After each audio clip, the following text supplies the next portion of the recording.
Did you know that well, I don't know. I don't know exactly, but they said starfish could be gay. I heard somewhere. So I don't know what we're gonna do. Today's episode is brought to you by Gray Block Pizza. Gray Block, get that hitter.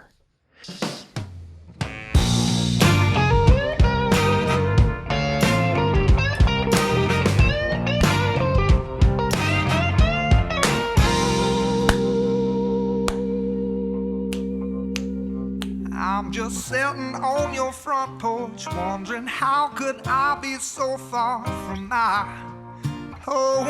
Amen, moi. Hello there. And my mind is somewhere else, but when I find it, I'll patch up where it's been blown.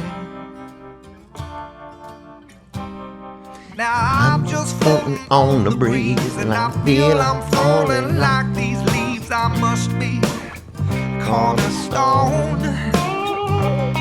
Oh, but when I reach that ground, I'll share this peace of mind I found. I can feel it.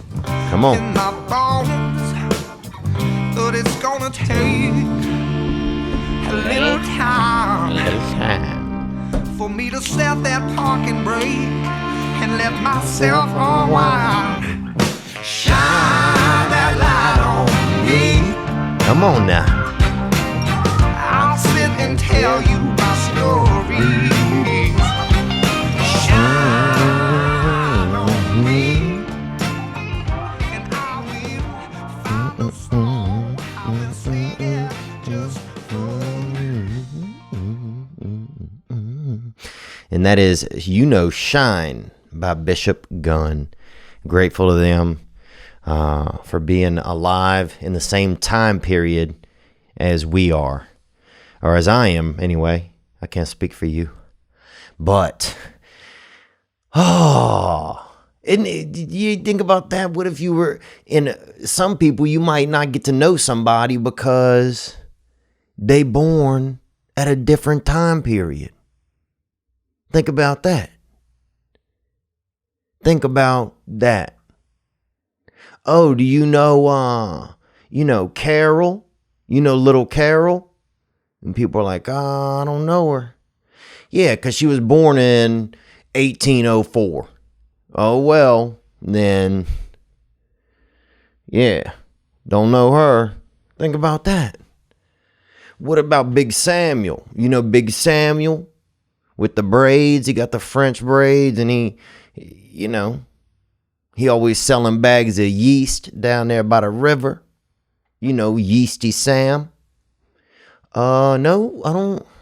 Where's he from? Oh, he's from, by the riverbanks. No, how old is he? He's about 25. He was born in 1834. Oh, well, don't know him. Can't know him.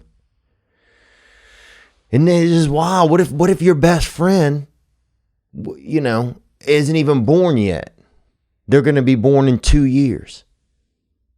So you missing out because y'all's time isn't synced up. Think about that. So next thing you know, you milling around a preschool. And people like, hey, hey, Judy.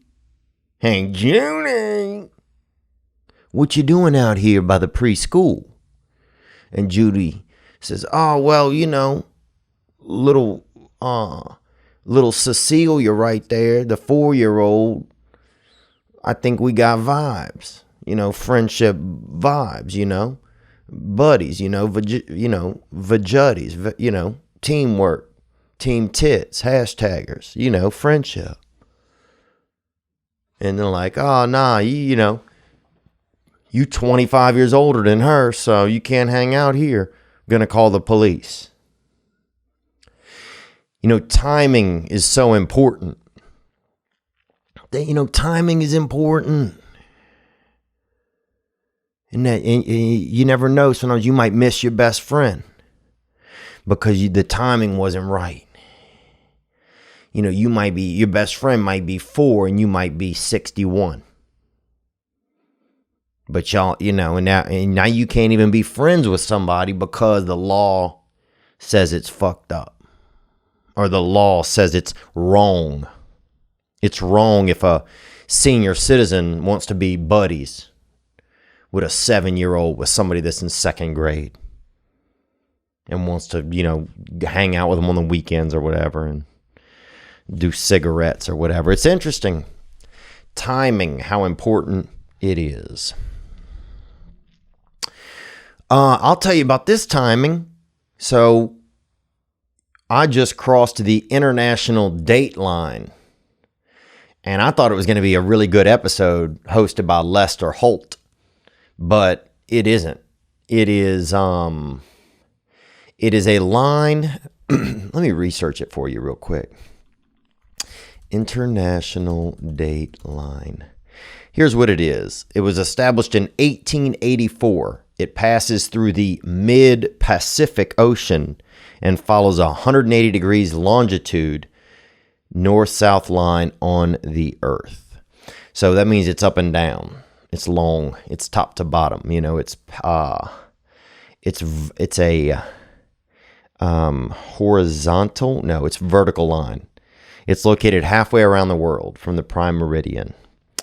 And when you cross it, the day changes. Well, it's an imaginary line. Also, it's not really real. So you can't get out there and, you're not going to see a big Twizzler running from the North Pole to the South Pole or something. You're not going to see, any buoys or anything like that. Or, a guy out there with a whistle pointing, Thursday this way, Wednesday that way.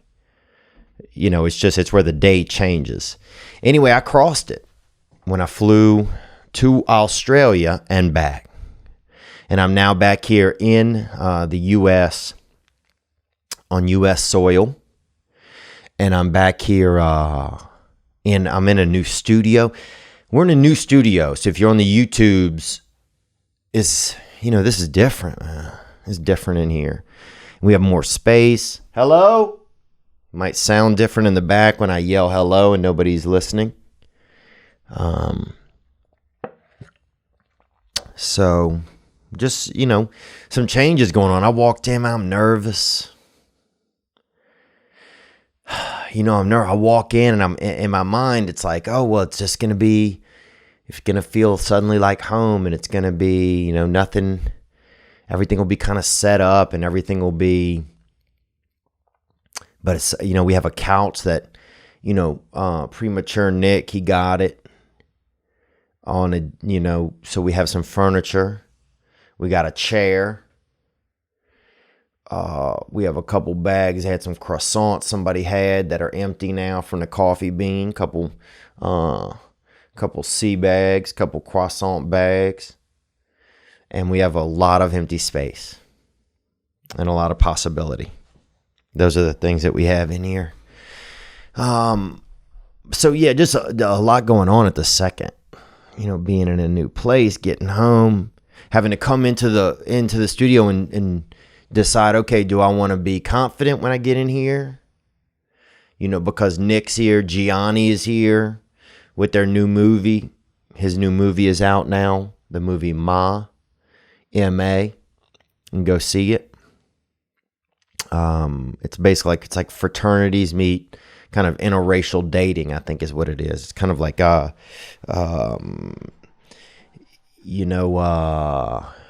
is that called? It's like Kappa, Apartheid, Alpha, Omega, or something like that. It's like, yeah, it's just, it's got kind of I heard it's really good. It's scary. We'll see. I'm gonna go check it out. But we're definitely excited that, to support him and be supportive of him. But yeah, man, I got in here and I just did it. I was like, man, okay, do I be nervous? Do I just be confident? Do I walk in here and act like, okay, I know everything we're going to do? And Nick and Gianni had already been here. They moved stuff in, so they've had a little more acquaintance, and they were just excited.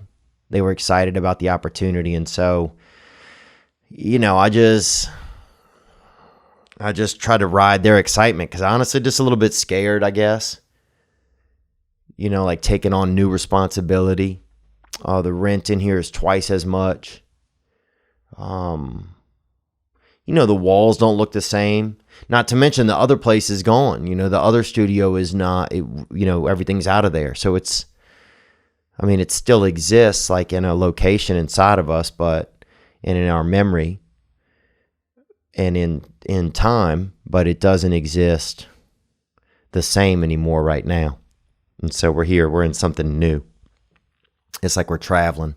Like when a baby comes out the body. When a baby comes out the body, think about all of that.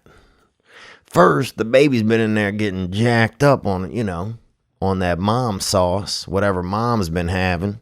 Sweet potatoes, chocolate, pickles, a little bit of frickin' gin, maybe a little bit of Von Myers rum or something at night. Especially if it's wintertime, a little bit of that, what is that, egg batter and cognac or whatever, the eggnog. So the baby, when they decide to leave the womb, that's a brave move. Because it's basically, they're in there, laying up in there. It's like being at the Hampton Inn.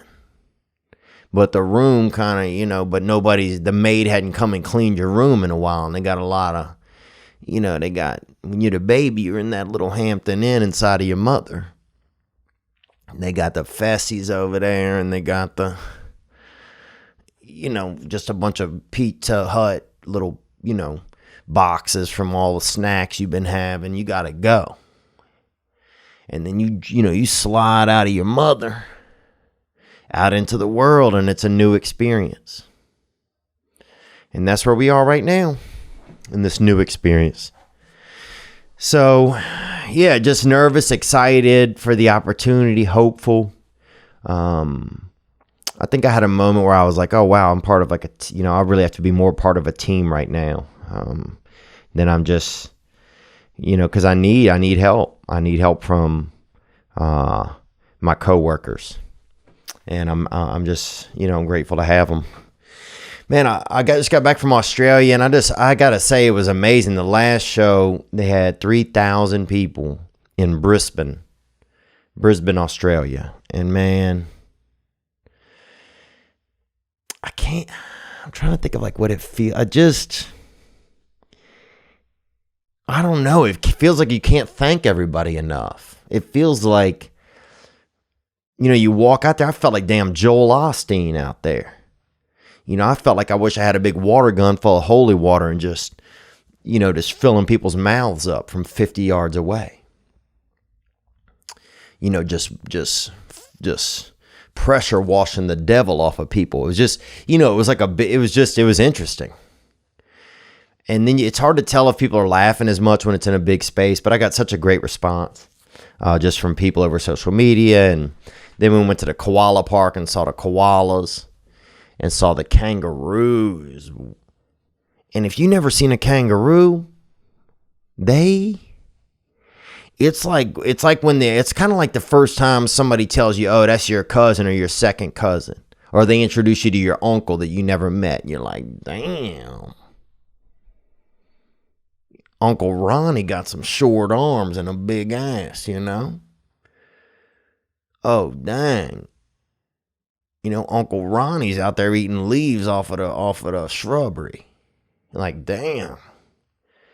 It made me. I was shocked that their species. I was shocked that we're all have atoms in us that are similar, because a kangaroo is like something. It's basically a kangaroo is like the El Camino of the animal kingdom.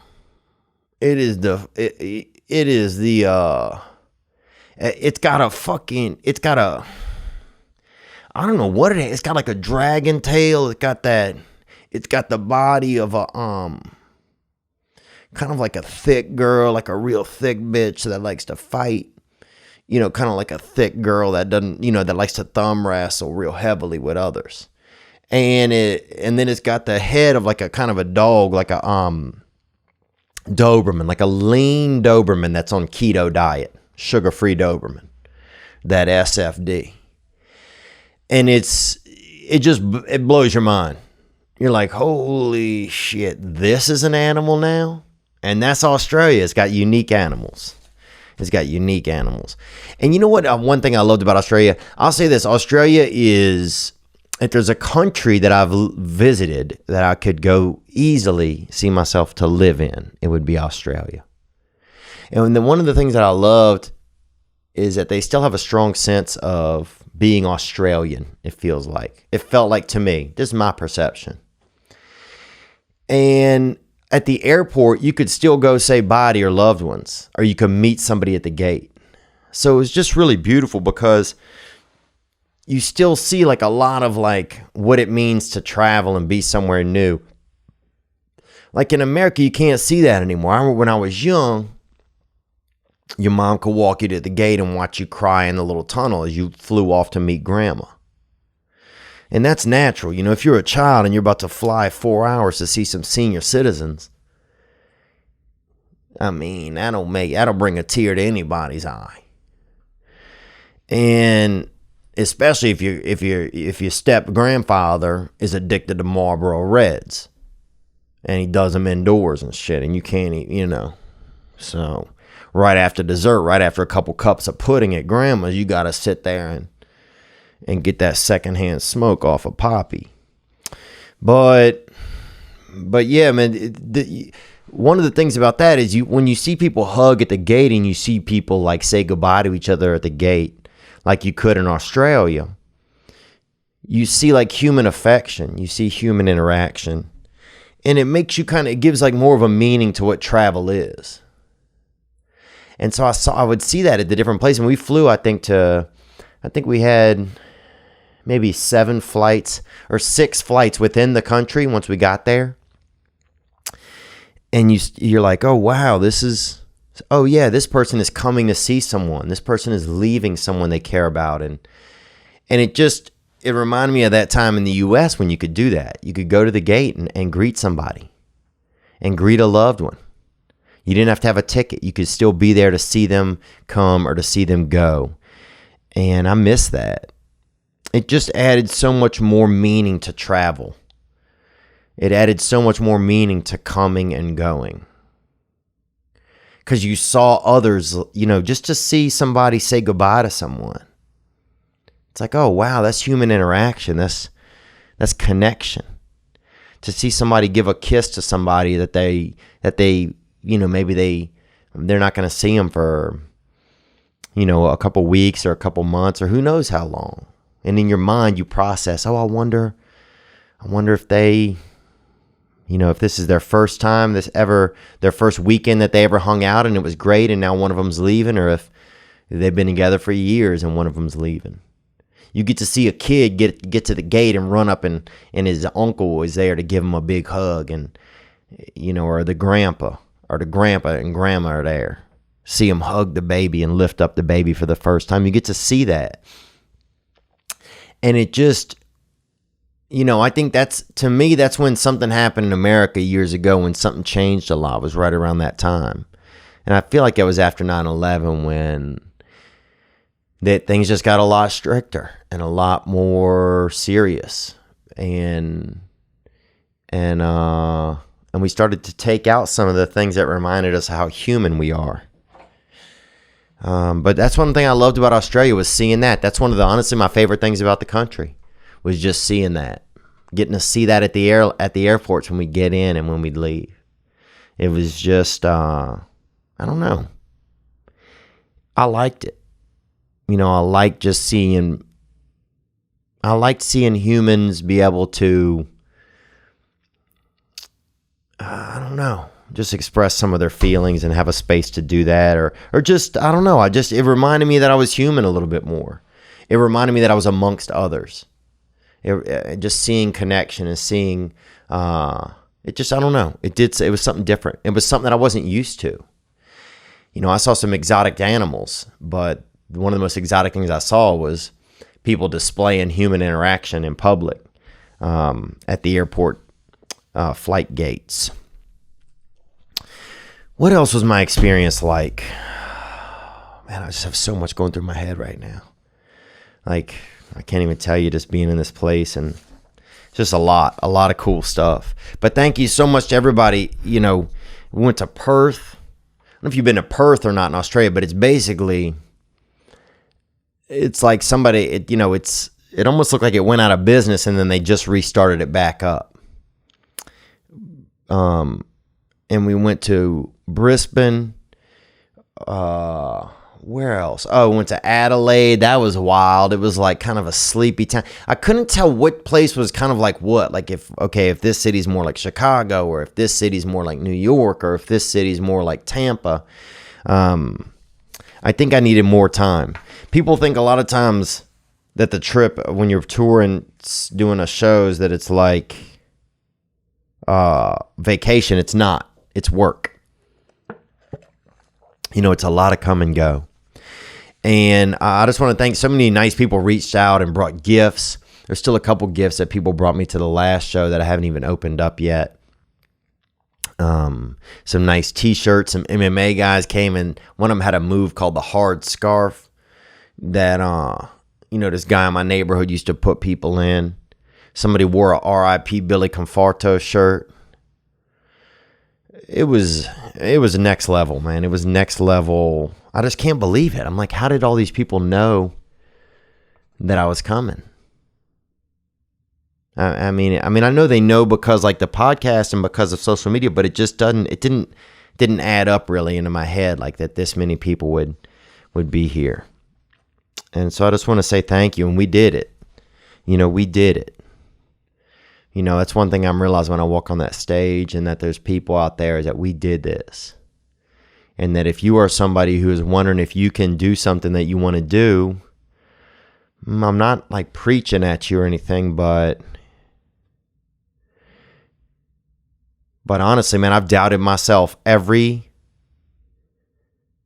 step along the way. I've doubted myself. And I still doubt myself. But I'm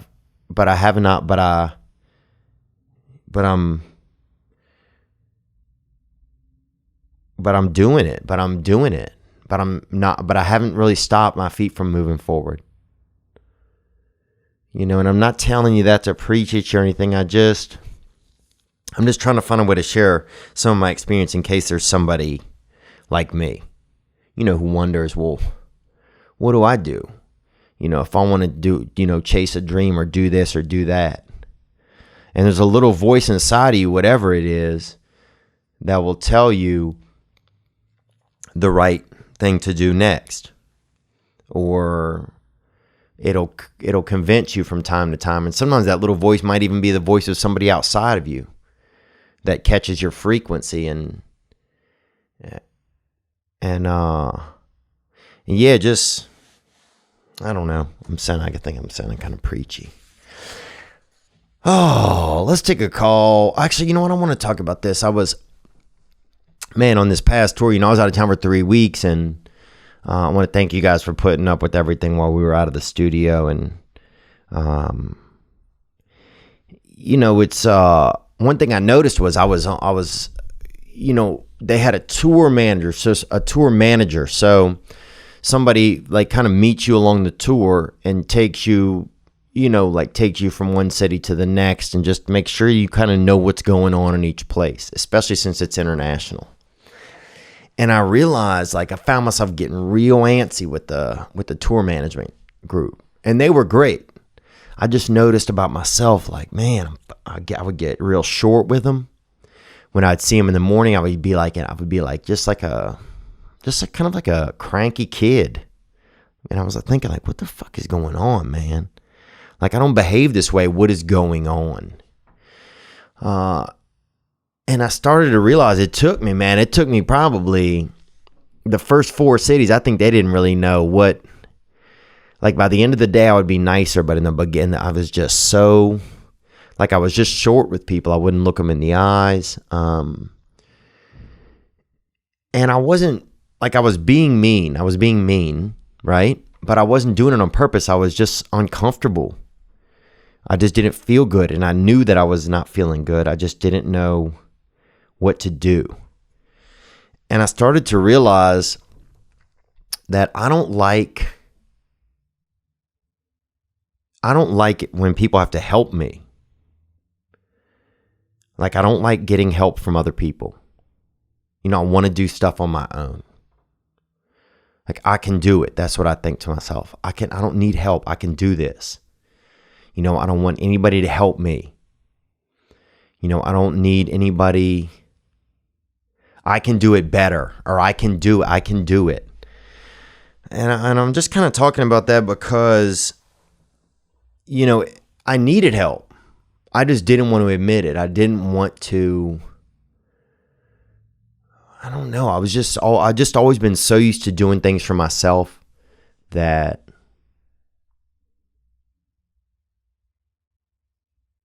I didn't want to say that I couldn't do them for myself, or that I wanted to even let somebody else have the opportunity to help me. I didn't want anybody to have the opportunity to help me. Because if you help me, then somehow that's like a weakness of mine. If you help me, then it shows me that I'm capable of like connecting. Then I'm at a weakness, because I'm trying to get these words right. If I let you help me,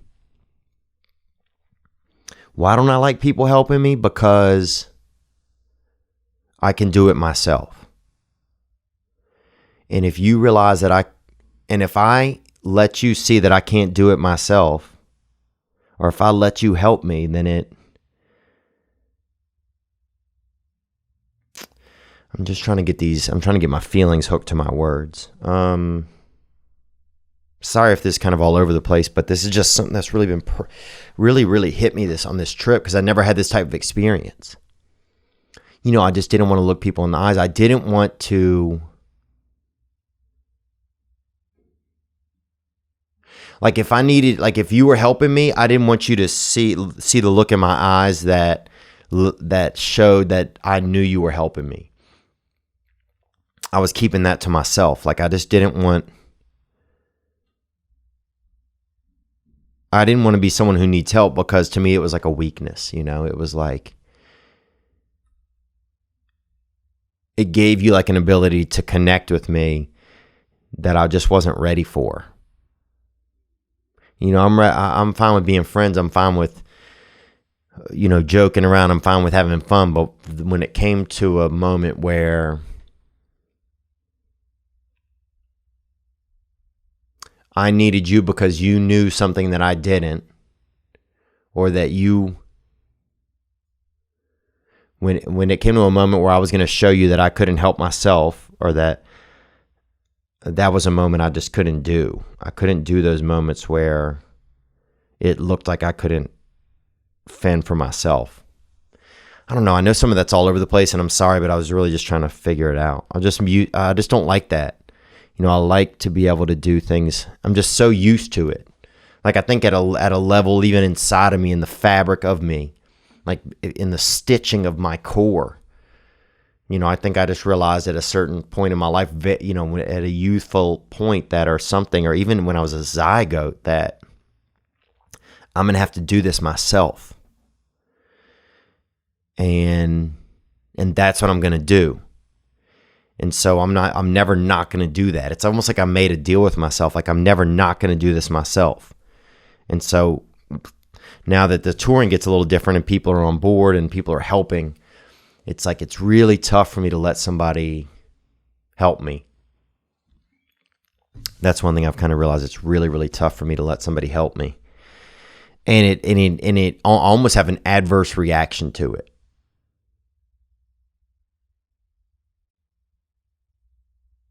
Because if I show you that I need help from you, then that means that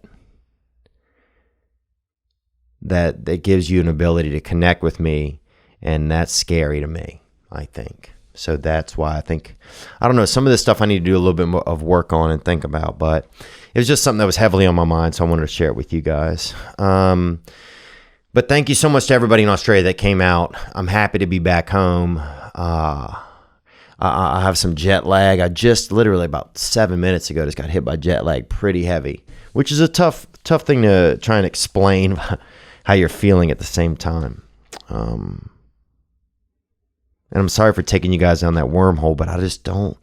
I wish I knew exactly what I was thinking more. But man, it really hurts me somewhere to admit that I need help, or to admit that I'm not doing something by myself. It just makes me feel scared. It's a scary thing. And I didn't know that until I was on this experience. And I'm in another country, and there's a group of people that are helping out, and they're helping, and I was so upset, and I couldn't figure out why. And I wasn't upset with the audience or like the shows, or there wasn't anything like that. It was all just, behind the scenes. And so I'm grateful that the tour manager and their company like put up with me for a couple of days while I figured it out. And then I started going to some different 12-step meetings, and it helped me kind of calm down and get into a better space.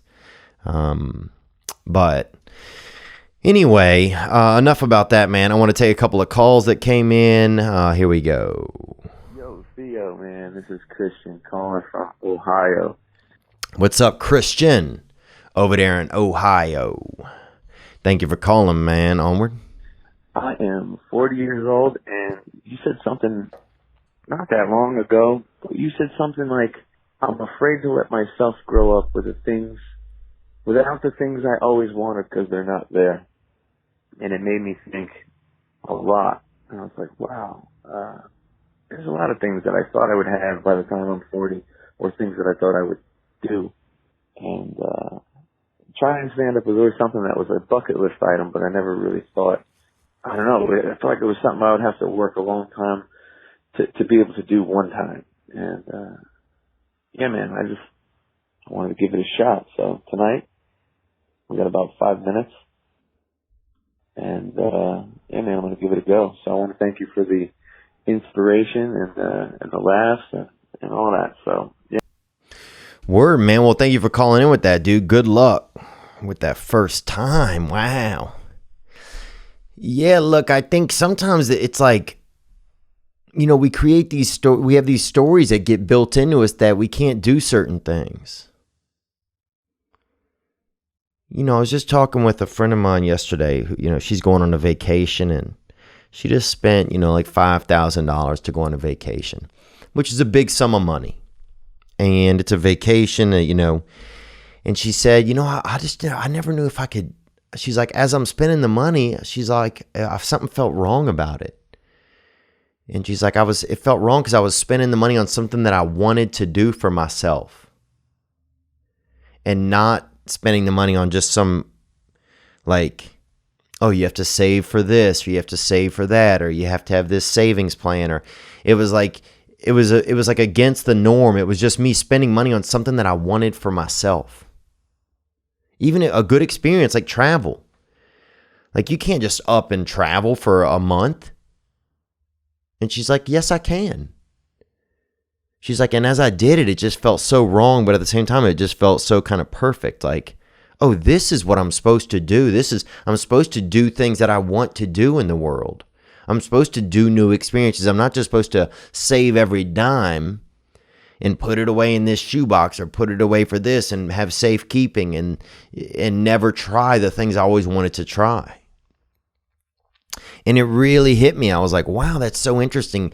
When you spend money on something that you kind of want sometimes, especially like a thing like travel, or a musical instrument, or doing something that you've always wanted to do, but that's out of the societal norm, it feels foreign almost to us. Because sometimes we get built into this world where it's like, oh, this is the next thing.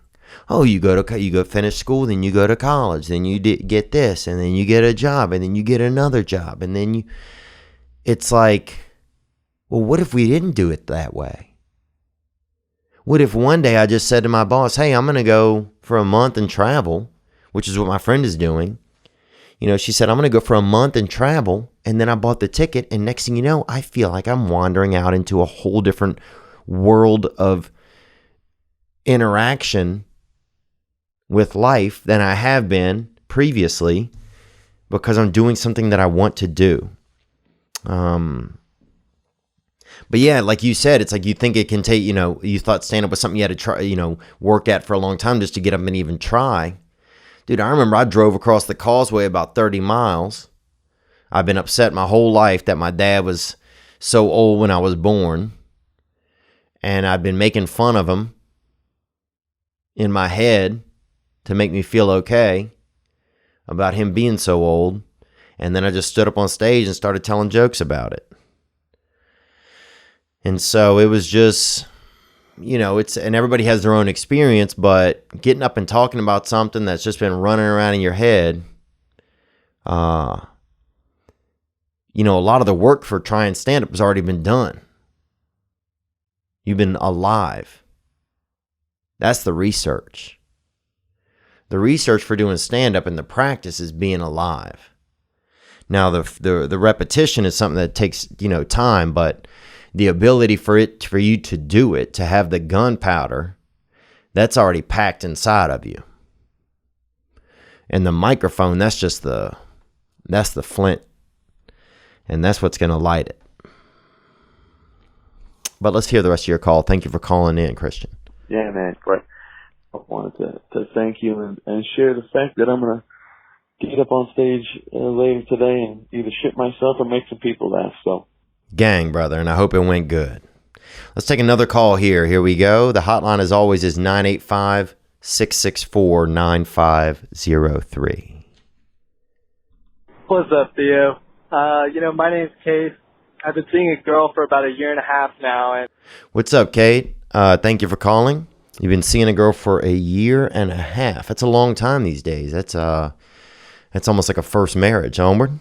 And we've been on and off, so we were never truly official. And I guess maybe that's partially my fault, and I could admit that. But basically what's happened here is about 3 weeks ago, I finally asked this girl to be my girlfriend. There you go, boy. You sliding into that deal. Oh, you want that? Oh, would you be my boyfriend, my girlfriend? Let's hear more. And she said yes, which is awesome.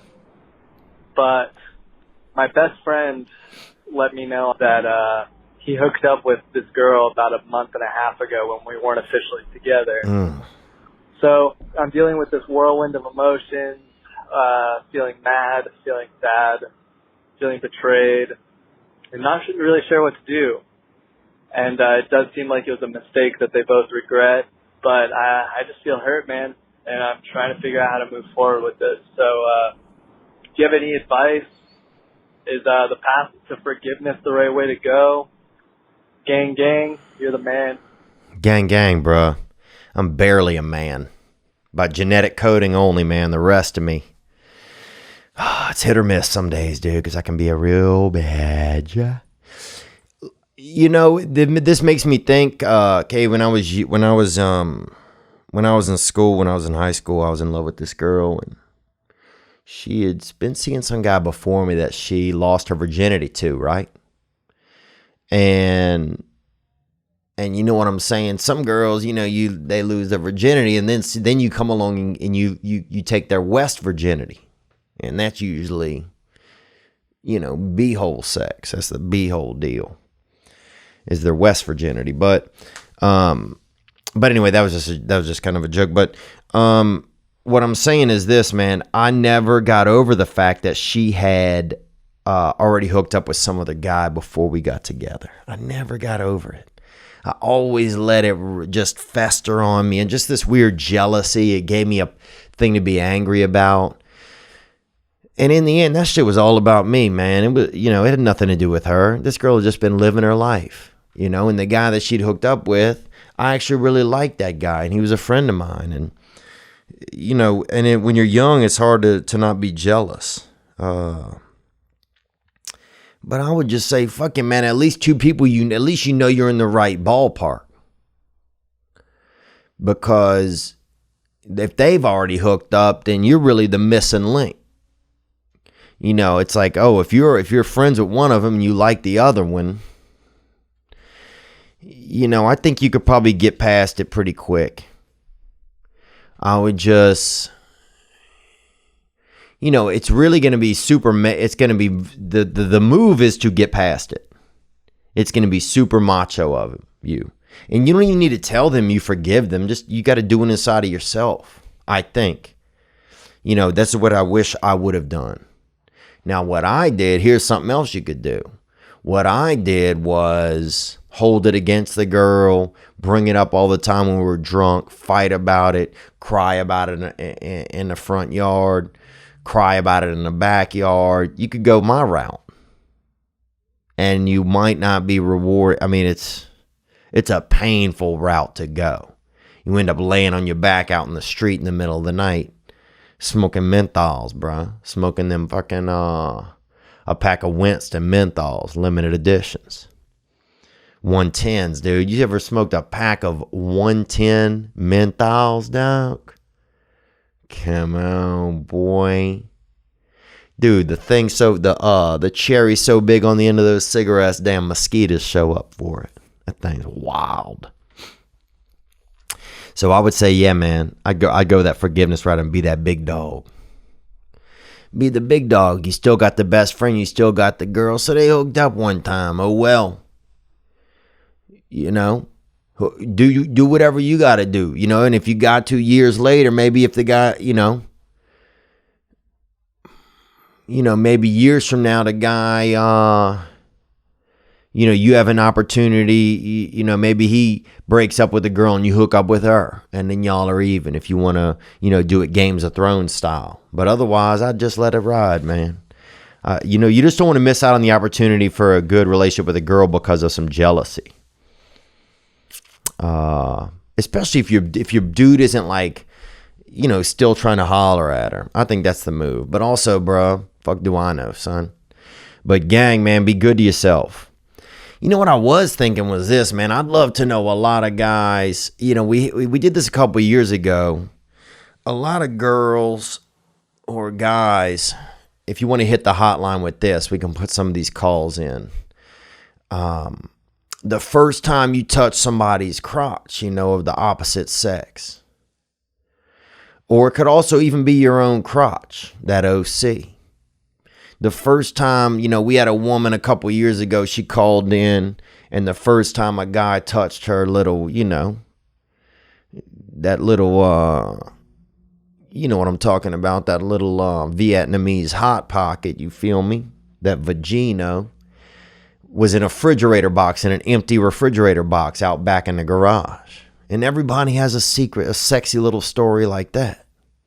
You snuggled up in a refrigerator box with a young lover and they touch your crotch for the first time. Because, dude, I remember when I was young, bruh. My crotch was like the center of the universe, boy.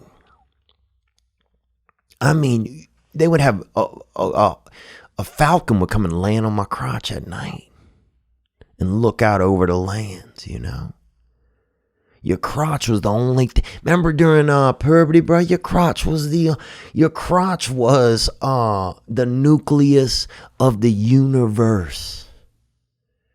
You'd have people lining up outside of your crotch looking for, bread or milk and bread. Your crotch was everything. All your, if a fly went by your crotch, you freaking shuddered a little bit. You had so much energy. All your hormones was crowded up in your crotch. Like there was, like 30 people stuck in a fucking church van or something. The energy, remember that? So hit the hotline, 985-664-9503. We'll put some of those FTCSs on, those first-time crotch stories on the next episode. And I don't do that to be gross, and I don't want you to leave a gross message, please. But I do want you to just tell me about the feelings, the experience you had. The first time, where was it? I know a buddy of mine, the pizza delivery guy, had been drinking, and he went off the road, crashed his car. And then he was in he had a little dementia, and he walked away from the pizza vehicle. And my buddy and his girl, they snuck up in there on a second date and touched each other's junk out there off of Lee Road. So everybody has a neat story. Imagine that, the first time you getting a handful of that Judy, and somebody, and they got a a faint smell of fucking pepperoni in the air. I mean, Jesus Christ, bro. Is it Christmas? It should be. Come on. Come on. Yep, and you can hit the hotline 985-664-9503 for those FTCS, man, that first time crotch story. Onward. Hey, man. Love your podcast, Theo. Love what you do. Thank you, brother. And I appreciate you calling in today, man. And I almost happy early Father's Day. I know that's coming up. I'm not sure if you're a father, but you could be. I think you're just the greatest storyteller of this time. Well, that's nice of you to say that, man. We don't do much to keep stories alive anymore. I feel like they're dying. I feel like a lot of people don't care what the story is in media these days. They just want to just put out something quick and easy, and even stories have become clickbait. And so I feel very blessed to have the gift to even tell a story. But thank you for the nice words. Onward. But anyway, my name's Dylan. I'm from Florence, Alabama. I work for the railroad, and a lot of times I'm a conductor. So a lot of times we get on the train, we'll go to different places and stuff like that. One of the places we go is Memphis, Tennessee, or Memphis, as some people would call it, Oh, yeah, and that's Memphis. And they used to have, if you drove outside of Memphis about an hour, you could go to Graceland, too. And they had a man out there doing Graceland. I guess, he got upset that Elvis had done it, and he said, well, damn, I'm going to do my own. And you go there at night. And me and two of my friends went there one night, and the man wasn't there. You could knock on his door, and he would take you on a tour museum of his own house. And it was all Elvis memorabilia. It's called Graceland 2. And what happened was we went there, and my friend got bit by a damn huge fucking dog, showed up and bit my friend. And it was a black dog, or black and brown. So I don't know. That doesn't, it's not, has nothing to do with it, but yeah, we had to take my buddy to the hospital and all kinds of shit. So we never got to go inside, but anyway, let's hear more. It's a pretty rough area there, man. And, it's one of those places where if you don't know where you are in Memphis, you might not need to stop at the gas station. Oh, yeah, if you don't know where you are in Memphis, you might be dead. I don't know if you've seen 48 Hours, but a lot of that, the first 48, sorry. And it's about people in Memphis shooting each other. And then the cops kind of don't know who it is, but they know who it is. Let's hear more. Some places there, they call the gas stations murder marts. Damn. Well.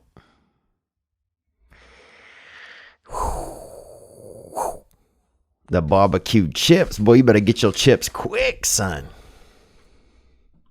So, but anyway, I just want to know what you think. If you ever been to Memphis, what you think about the area and stuff like that. But anyway, gang, brother. Gang, man. I think you have a lot of cities in America where they have, some of the crime problem has gotten a little bit out of hand in specific areas. Memphis is one of those places where you're getting a lot of crime. Places you see a lot of poverty. You have a lot of it. Places where you see also a lot of poverty in black community, you have a lot of crime, because over time it's been one of the more impoverished, and also they have a lot of gangsters and that sort of thing. And, you see a lot of those guys with, also, making like guns and murder and that type of stuff look cool. So I think that's something you probably have in Memphis, is a lot of that. In New Orleans they have it. Chicago has it. New Orleans, it seems to be getting real bad. Or just the newspapers say there is. If you go to NOLA.com, it's, it just seems to be something that happens in some of these communities where it's hard to, it's like, how do you eradicate this problem? I think some of it is time, as you get, as more opportunity, you have more opportunity in a lot of for different ethnicities in America, more opportunity to make money than you'll see, more comfortable lifestyles where it won't be as much, as much crime and as much poverty. But yeah, I think sometimes the onus could also be taken on by some of these individual communities. It's like, it would be, it's like, how do you stop this kind of stuff within these communities? It's like, I would love, and maybe this does happen, I just don't see it. It's like, how do you stop like black on black violence? Like, it's scary sometimes I remember growing up in Louisiana, it would be scary sometimes to have a black friend because a lot of black guys got murdered. And you just would read about it every day on the newspaper, see it on the news. Like, damn, man, that's scary. And then I think it gives a scary vibe to, I can't even imagine, dude, being a young black guy in some of those places would be scary. And look, I'm sure it's all types of ethnicities and it's all types of people and stuff. So I don't even know what I'm talking about. But I think over time, some of that will go away. But some of it's just like we gotta, like if we continue to champion this sort of like that, it's cool to be like a gangster and that kind of shit, then I don't know if that kind of stuff gets helped. Some of it's a culture thing. Some of it's like what's cool. But then also it might be fun as fuck to be a straight up gangster, bruh. Be running around at night playing, all the kids that, who have two parents and a little bit of cash, they're inside playing Modern Warfare. And the kids who's out there struggling, those dudes are out there fucking running, ducking over by the murder mart, trying to get through all 32 ounces before they go to that big gulp in the sky. The Lord, before they go see the Lord. It's the freaking murder mart. But all aboard, bruh. I get that bulletproof train, son. Get that bulletproof glass on the front of the train, all aboard. But yeah, Memphis, fuck, dude. First 48 gives a bad vibe to that city in the sense that everybody's shooting at each other over there, it always seems like. But yeah, I think sometimes that's a community problem where it's like, how do you, it's everybody's problem, but it's like within certain communities, you have some things that just after a while seems like, are these things going to go away? Or maybe they are going away and the media just keeps playing them up and acting like they aren't, I don't know. I wish I kind of knew more sometimes, but the fuck do I know, man? Let's hear another call. Here we go. Hey, Theo. My name's Kyle Locke. I'm from Seattle, Washington. What's up, Kyle? And I'll be up there in 2 weeks up there in Seattle. Onward. I just wanted to talk to you about Bali. And me and my fiance are going there for our honeymoon in the end of July. Oh, man, that's awesome. Well, that's exciting to hear that you guys have a honeymoon coming up and that you guys have each other. You guys are going to get to be over there. And it's really, I think, romantic. That's one thing I wish I'd have had when I'd have been there was just a romance. I didn't have a romance. They had a guy that brought breakfast over to my place in the morning, a little guy, a beautiful guy named Dewa. And he seemed hella chill and, good with the eggs, good with the omeletry. And he'd bring that through and roll through with that aguacates, them avos. So, gang. Getting married on July 4th. So I just wanted to see what you thought about Bali, man. I know I heard a little bit on your last podcast. You said that it was like really good people and those dogs with the big ass balls. But yeah, man, if you could, let me know what the heck you really liked about it. Was it the food or the culture, the people? I'm ready to get my travel on. So gang, I love what you're doing over there. You're all open about your feelings and everything like that, and I appreciate that. So. Well, thank you, man. I'm excited for you guys. You guys got engaged. You're getting married in July, man. You're heading over there. What a great. I mean, this is just going to be probably one of the best summers of your life, or not bad. I mean, it will be a great summer. It will be like an amazing summer. It'll be a special summer. That's what I mean. It'll be a special summer. It's summertime, man. Anything could happen in the summer. The sun gets hot. The sun puts on sunglasses. That's when the parties start. Girls, you'll see a girl, you know, maybe she didn't even have any breasts before. Now she got a little bit of breast. Maybe your buddy even shows up with a couple of B coops, boy, on them. You know what I'm saying? Old breasty Jeff rolls up. You're like, damn. Jeff got them milky front pieces. And anything can happen. It's summertime. Sand castles. You know, somebody hides a bottle of fucking, raspberry schnapps out there in a fucking sand dune. And you guys getting liquored up. And you out there talking about witchcraft and touching each other's junk over there. Over there in the salt water off of Perdido Bay. Anything can happen. You know, you might be out there. They might have a girl who puts her mouth on the ground and suck a crustacean right out, one of them ditch crawfish right out the damn ditch bank. And who knew that would get you erect? Just watching a girl, you know, just face take a crustacean, you know, watching a girl just face take a damn shrimp right out of the earth with her lung power. It's beautiful. I mean, anything could happen. It's summer. Summer solstice, summer slam. Dude, wrestlers are excited. They're fucking slamming each other. I mean, it's summertime and anything can happen, man. But I'm glad that you guys are getting that marriage. You're going to be over in Bali. I recommend it. I recommend you stay in Canggu or you get even more rural than Canggu. That's where I was. Seminyak seems a little too much going on. You can get out into, if you really want to be by the beach, just find a more rural place. I think as long as you get like a little villa or something, the more rural, the better.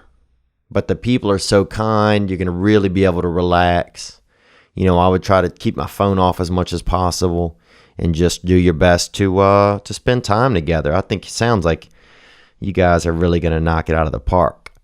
You know, you could rent scooters, but I also enjoy just getting, you know, a little scooter and getting on somebody's back and holding on to somebody you don't know, taking a chance.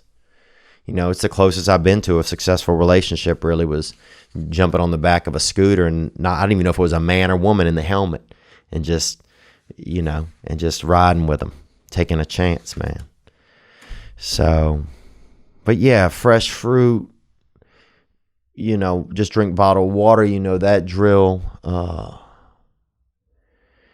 Yeah, I'm trying to think of anything else. Like, I don't do a lot of nightlife or anything, so I was low key, up early. It was beautiful, man. It was beautiful. I don't think that you could go wrong. Let's take another call right here. What's up, Theo? This is Bruce from Rochester, or Necktat Country. Rochester, that ROC, boy. Shout out to my boy Baggins, dude, who passed away a couple years ago. He OD'd over there by the Pizza Hut by the Days Inn.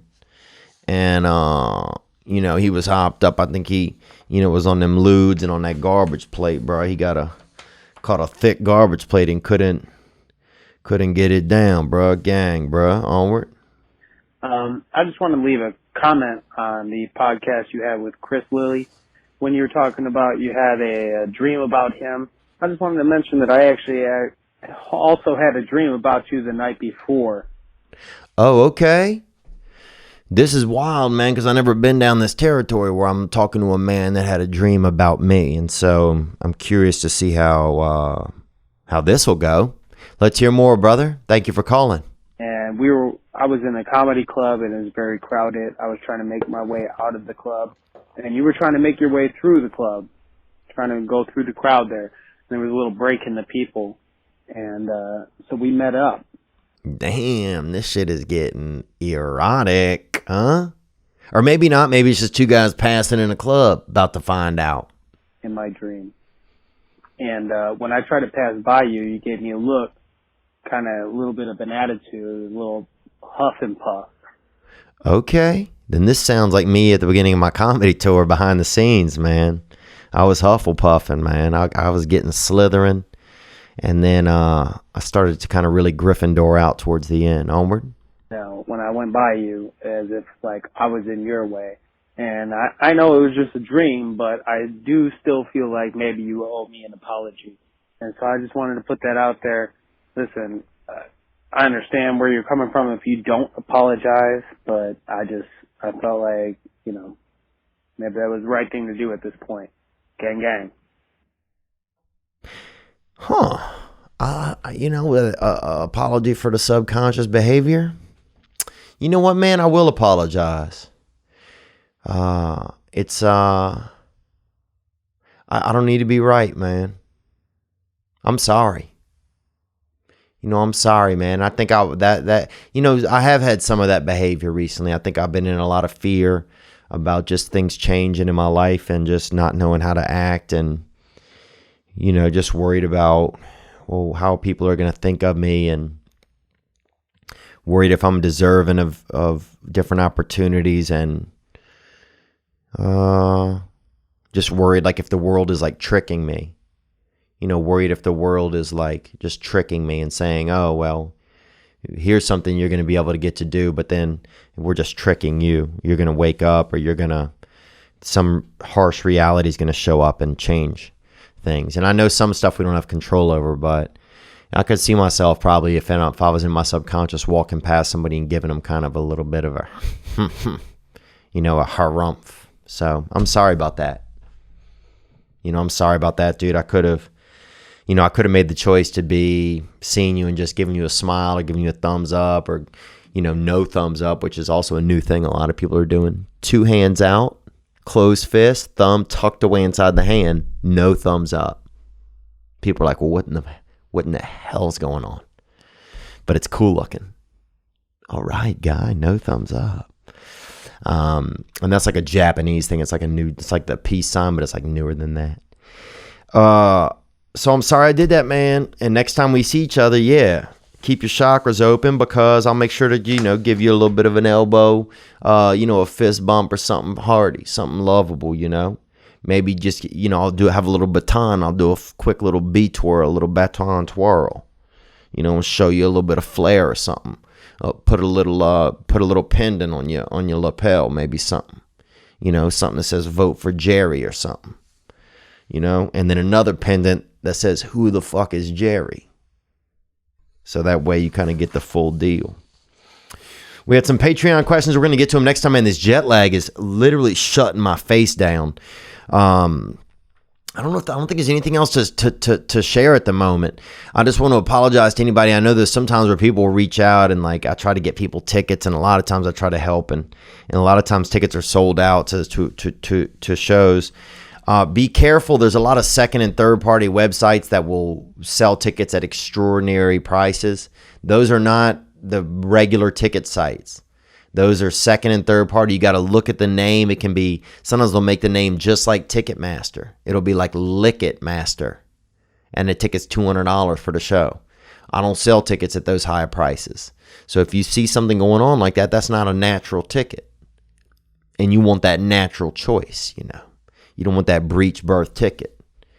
You think you're coming to see me, and you go to see Lyle Lovett and his mother, and they doing knitting or something, or doing, yodeling.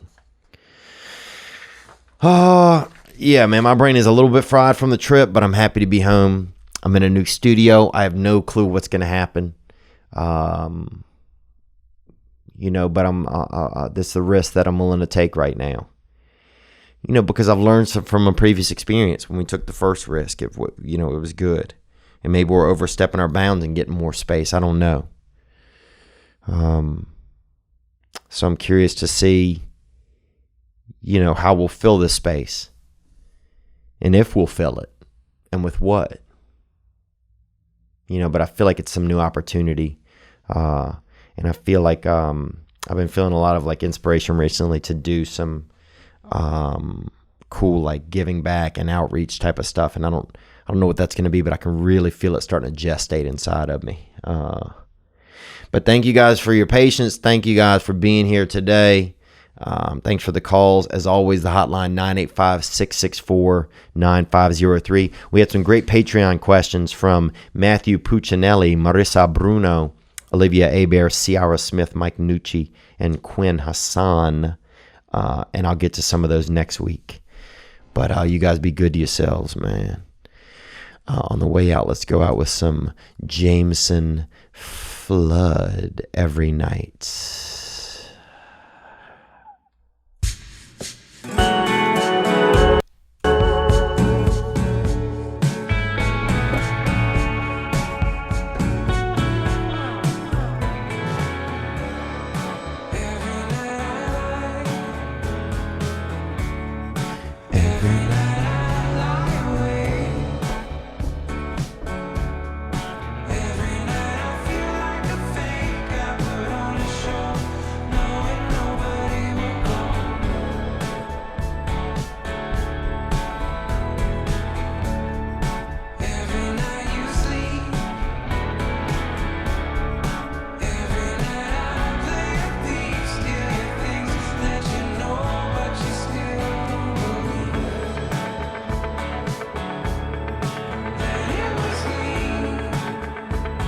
It was me.